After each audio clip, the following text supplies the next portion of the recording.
Good morning students. आज का हमारा टॉपिक है मिनिमम नीड प्रोग्राम, जो कि टॉपिक है community health nursing 4th year के यूनिट 6 का। ठीक है, नेशनल हेल्थ प्रोग्राम्स में तो एक और प्रोग्राम गवर्नमेंट का आता है मिनिमम नीड प्रोग्राम।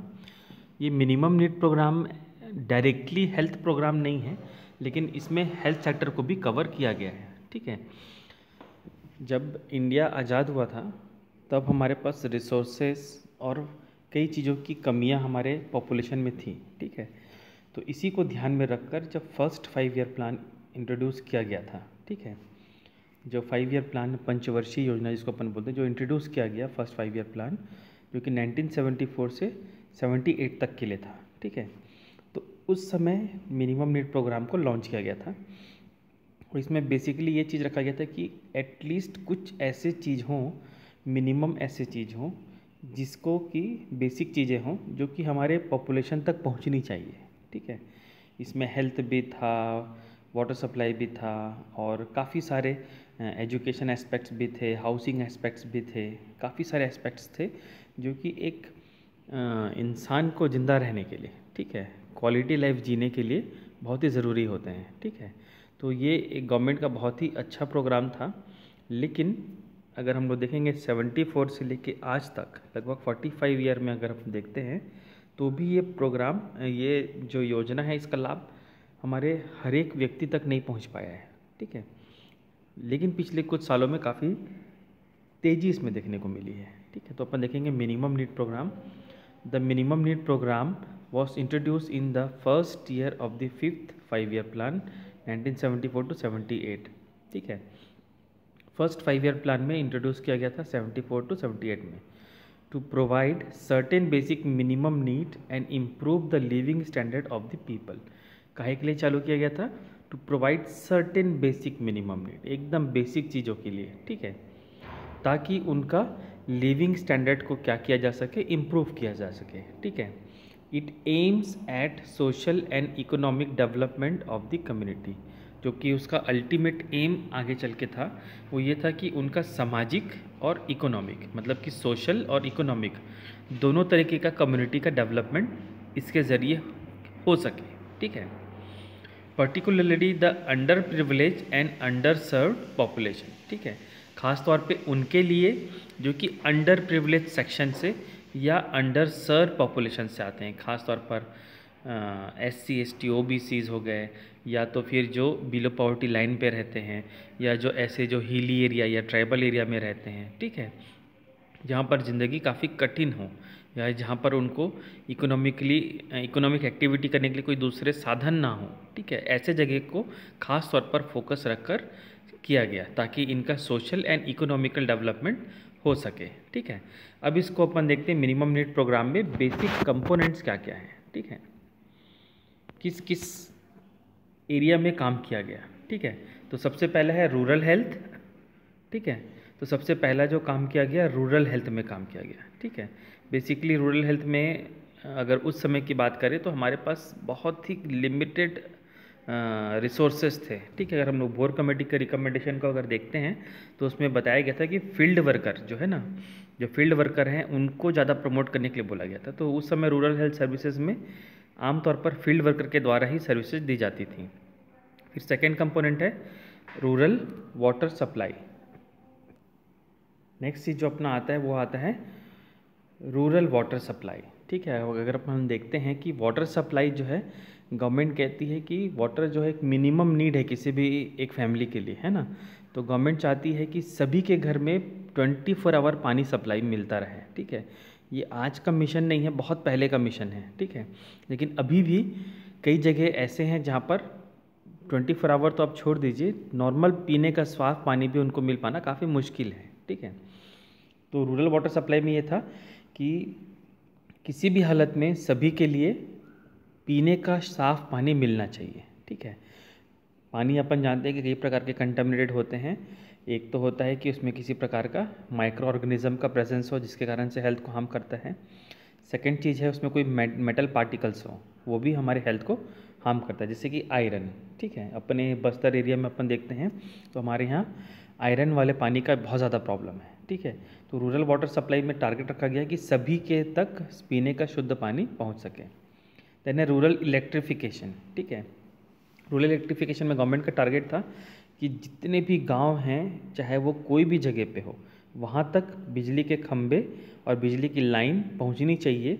और मान लो कोई एक ऐसा जगह है जहाँ पर ये संभव नहीं हो सकता, वहाँ पर दूसरे अल्टरनेटिव्स अपनाने चाहिए, जैसे कि सोलर लाइट्स हो गए, विंड मिल के ज़रिए हो गया, हाइड्रो पावर के ज़रिए हो गया। तो ऐसे इलेक्ट्रिसिटी जनरेट करके वहाँ तक रूरल इलेक्ट्रिफिकेशन करना है। और इसमें एक स्कीम चली थी कि एक बत्ती कनेक्शन, एटलीस्ट किसी के भी घर में एक बल्ब के लायक कनेक्शन होना चाहिए, एक बल्ब, पंखा और एक स्विच जैसा काम कर सके, ठीक है। तो रूरल इलेक्ट्रिफिकेशन में ये चलाया गया था। देन है एलिमेंट्री एजुकेशन। कई सारे ऐसे स्टूडेंट्स होते हैं जो कि घर में गरीबी के कारण से या पिछड़ेपन के कारण से बीच में अपनी पढ़ाई छोड़ देते हैं, ठीक है।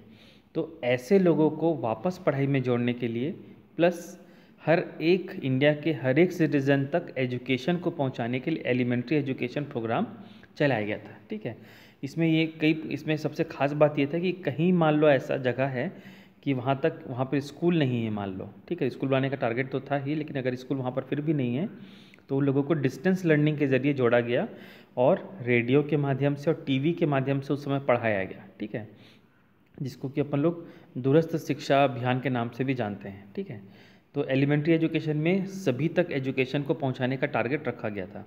अगर किसी का एजुकेशन छूट गया है तो भी उनको प्रौढ़ शिक्षा अभियान के जरिए जोड़ा गया और उनको पढ़ाई, एटलीस्ट उन लोगों को 5th तक का उस समय स्टार्टिंग में प्रौढ़ शिक्षा के जरिए पढ़ाई दिया गया, बाद में उसको 8th तक कर दिया गया।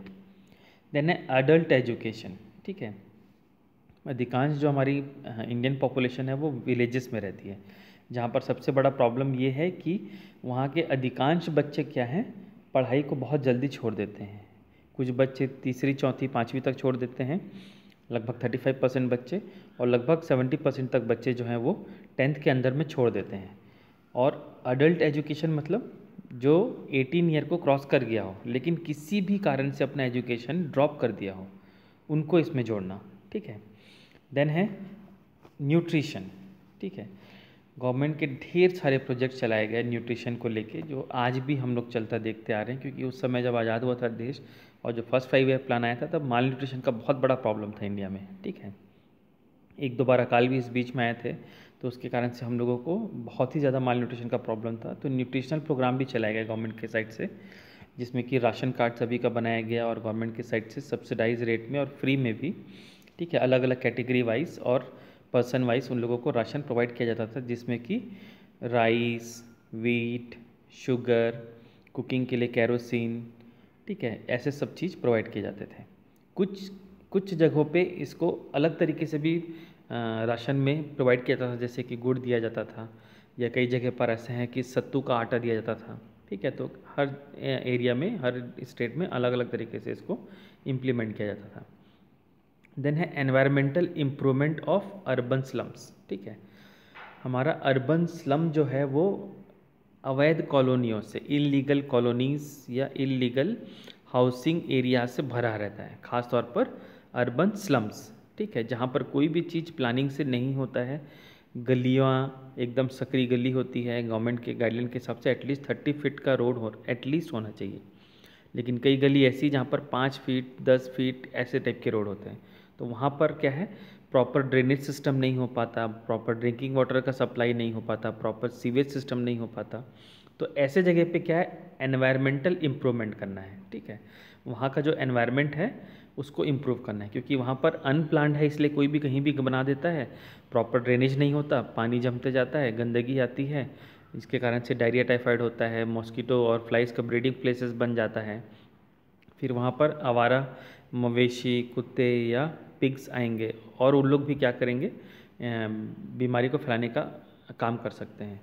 प्रॉपर डिस्पोजल ऑफ वेस्ट नहीं होता है, तो ऐसा सिस्टम डेवलप करना कि ऐसे जगह पे भी डिस्पोजल ऑफ वेस्ट एश्योर किया जा सके। देन है हाउस फॉर लैंडलेस लेबरर्स, ठीक है, उनको घर बना के देना जो भूमिहीन, ठीक है, मजदूर हैं। ऐसे मजदूर जिनके पास कोई भी रजिस्टर्ड ज़मीन नहीं है, उनको गवर्नमेंट क्या करती है, प्रधानमंत्री आवास योजना, इंदिरा आवास योजना, अटल आवास योजना, ये सब आप पहले भी सुन चुके हैं। तो ऐसे सब योजनाओं के जरिए उनको घर प्रोवाइड कराती है। ठीक है, तो ये इस टॉपिक का सबसे जो खास था ये था कंपोनेंट। ठीक है, मतलब किस सेक्टर पे काम किया गया। ठीक है, तो ये बेसिक 8 कंपोनेंट पे गवर्नमेंट ने काम किया गया मिनिमम नीड के लिए। ठीक है, तो मिनिमम नीड में आता है rural health, rural water supply, rural electrification, elementary education, adult education, nutrition, environmental improvement of urban slums. ठीक है, तो मिनिमम इस सेक्टर के लिए गवर्नमेंट ने काम किया। देन है प्रिंसिपल्स। इस प्रोग्राम जो लॉन्च किया गया था इसके बेसिक प्रिंसिपल्स क्या थे। ठीक है, 2 basic principles are observed during the implementation of minimum need program. First, the facilities under MNP are to be first provided in those areas which are at present underserved so as to remove disparities among different areas. ठीक है, अभी भी हमारे India में बहुत ही ज़्यादा variation देखने को मिलता है। ठीक है, शहरों और गाँव में ज़मीन आसमान का अंतर है। शहर से लगे हुए गांव और इंटीरियर के गांव, यहाँ पर भी ज़मीन आसमान का अंतर है। कहीं पर प्रॉपर हॉस्पिटल फैसिलिटीज़ नहीं होती हैं, कहीं पे प्रॉपर एजुकेशन नहीं है, कहीं पे प्रॉपर वाटर सप्लाई नहीं है, कहीं पे प्रॉपर ट्रांसपोर्टेशन नहीं है, कहीं पे इलेक्ट्रिफिकेशन नहीं है। तो ऐसे एरिया क्या कहलाएंगे? अंडर सर्व्ड एरिया आएंगे, जो कि क्या करते हैं? डिस्पैरिटीज़ क्रिएट करते हैं, मतलब कि असमानता क्रिएट करते हैं। तो ऐसे अंडर सर्व एरियाज में क्या करना है? रिमूव करना है डिस्पैरिटीज़। ठीक है, मतलब कि असमानता को ख़त्म करना है। तो कैसे कर सकते हैं हम? ये सब सर्विसेज वहाँ पर प्रोवाइड करके। देन है second principle, the facilities under MNP should be provided as a package to an area through intersectoral area project to have a greater impact. ठीक है, फैसिलिटीज़ क्या करना है इसके अंदर जो प्रोवाइड करना है वो एज अ पैकेज करना है। ठीक है, पैकेज टू एन एरिया। ठीक है, एक पैकेज के तौर पर उनको देना है। ठीक है, अपन देखते हैं ना कि बाढ़ आता है तो फिर प्रधानमंत्री ऐलान करते हैं कि इस बाढ़ से निपटने के लिए हम राहत पैकेज दे रहे हैं। ठीक है, अगर इसके लिए अलग से पैकेज नहीं दिया जाएगा, अलग से पैकेज का मतलब है अलग से फंड, अगर अलग से इसके लिए पैकेज नहीं दिया जाएगा तो इसके लिए काम करने के लिए स्टेट गवर्नमेंट को अलग से बजट बनाना पड़ेगा। ठीक है, जो कि आमतौर पर स्टेट गवर्नमेंट नहीं करना चाहती हैं। तो जब इसके लिए स्पेशली पैकेज दिया जाता है तो उसके लिए काम गवर्नमेंट के साइड से ज़्यादा अच्छे तरीके से किया जाता है। ठीक है, तो ये था आज का हमारा टॉपिक। काफ़ी छोटा टॉपिक था, मिनिमम नीड प्रोग्राम। उम्मीद करता हूँ कि आप लोगों को अच्छे से समझ में आया होगा। Thank you very much.